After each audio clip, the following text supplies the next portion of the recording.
Welcome to tricky Tamil. Director மோகன் ராஜாவோட இயக்கத்தில் சிவகார்த்திகேயன் நடித்து வெளியாக இருக்க படம் தான் வேலைக்காரன்.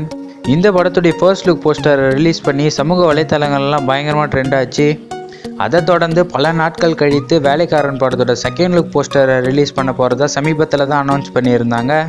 ஆனால் எந்த டைமுக்கு ரிலீஸ் பண்ண போகிறாங்கன்றத அனௌன்ஸ் பண்ணலை. இப்போது அந்த டைம் அனௌன்ஸ் பண்ணியிருக்காங்க. அது எப்போ அப்படின்னா ஆகஸ்ட் 7 நைட்டு சரியாக 12 மணிக்கு ரிலீஸ் பண்ண போகிறதா அனௌன்ஸ் பண்ணியிருக்காங்க. அதாவது இன்றைக்கி நைட்டு 12 மணிக்கு தான். அது ஏன் நைட்டு 12 மணிக்கு ரிலீஸ் பண்ணுறாங்க அப்படின்னா ஃபகத் ஃபாசிலோட பர்த்டேவை செலிப்ரேட் பண்ணுற விதமாக ரிலீஸ் பண்ணுறாங்க. ஸோ எத்தனை பேர் வேலைக்காரன் படத்தோட செகண்ட் லுக் போஸ்டருக்காக நைட்டு தூங்காமல் வெயிட் பண்ண போகிறீங்கன்னு கமெண்ட்டில் சொல்லுங்கள். ஸோ இதே போன்ற பல சுவாரஸ்யமான மற்றும் தெளிவான சினிமா செய்திகள் தெரிஞ்சுக்க நம்ம சேனலை சப்ஸ்கிரைப் பண்ணுங்கள். நன்றி.